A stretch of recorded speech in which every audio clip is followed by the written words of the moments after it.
Bismillahirrahmanirrahim. Let me introduce myself. My name is Suhainiyah. Now we are going to learn about interlanguage. Just now Ummah explained about what is the interlanguage, what the characteristic of interlanguage, and for the principle of interlanguage.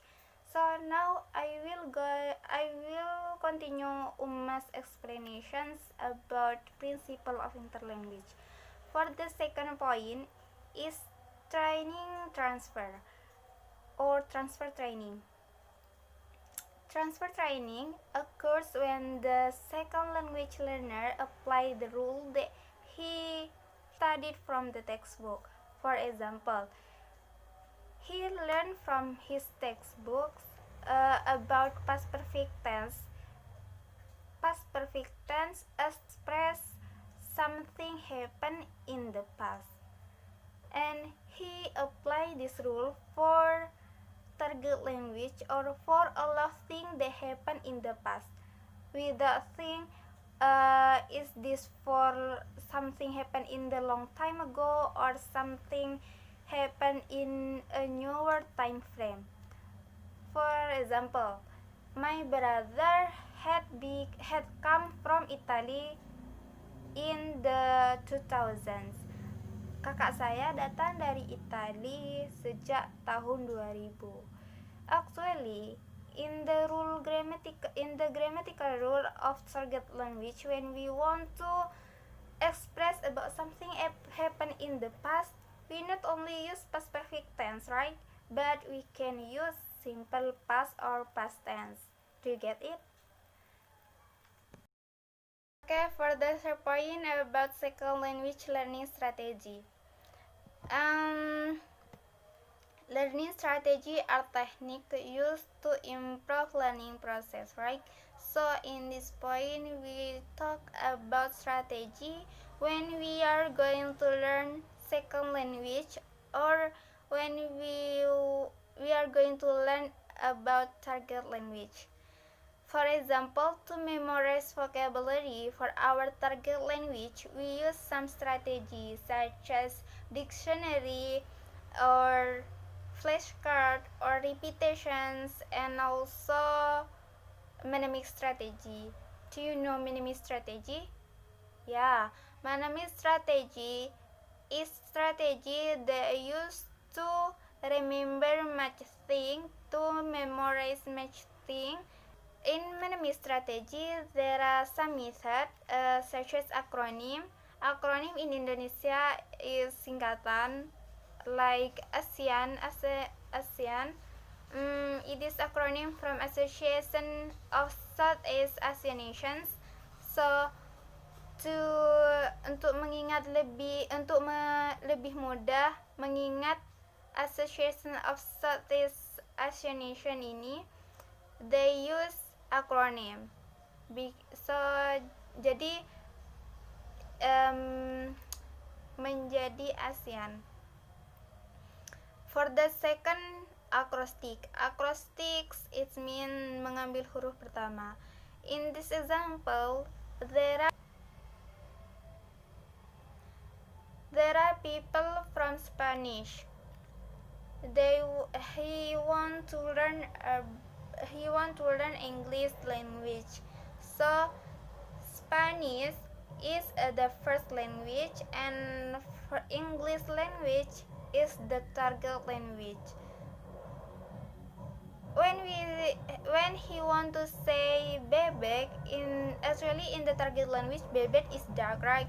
But because he has difficulty to remember it, so they use their mother tongue.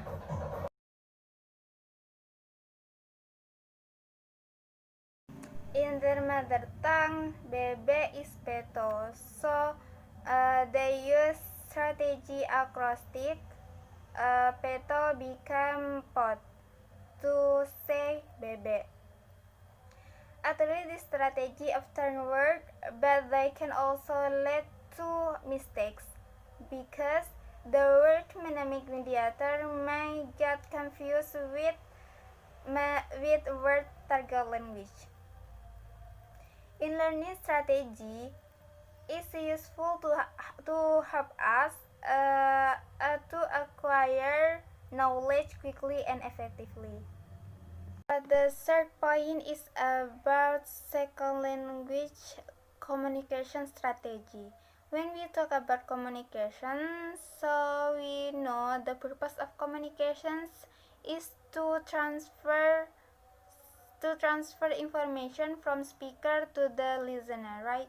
So second language communication strategy are strategy a learner used to convey meaning even when she doesn't have access to the correct forms, such as using proforms like think or using nonverbal means such as gesture. In second language communication strategy are used when second language learner have difficulty expressing their meaning in second language. For example, when the speaker want to say dingin,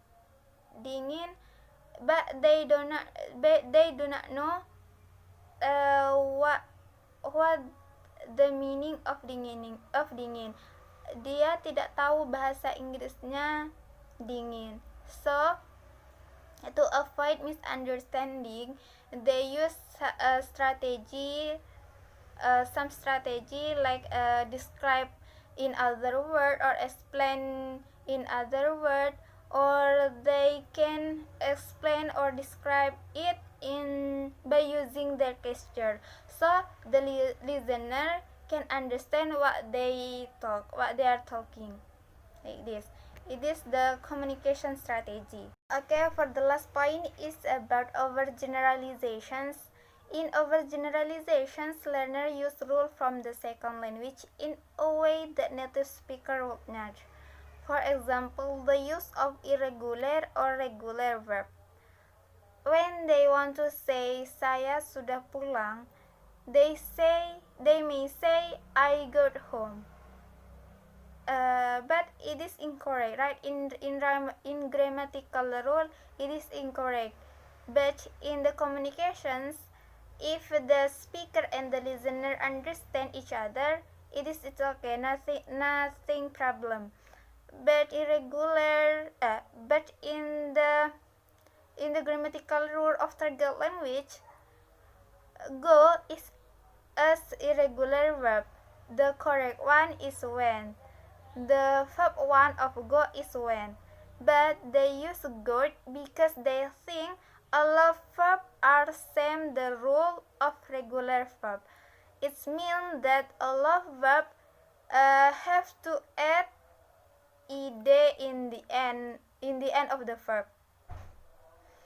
And for the second is the use plural or singular word. Like most is singular word, right? And he want to change to the plural, become Moses. It is incorrect, but because they think if they want to change singular to the plural, should add s, it is right. But in target language have different rule for certain word. So most when we want to change most a singular word to the plural words, it become mice, like this. Sampai sini paham? Okay, thanks for the time, and for the next we'll explain by my partner.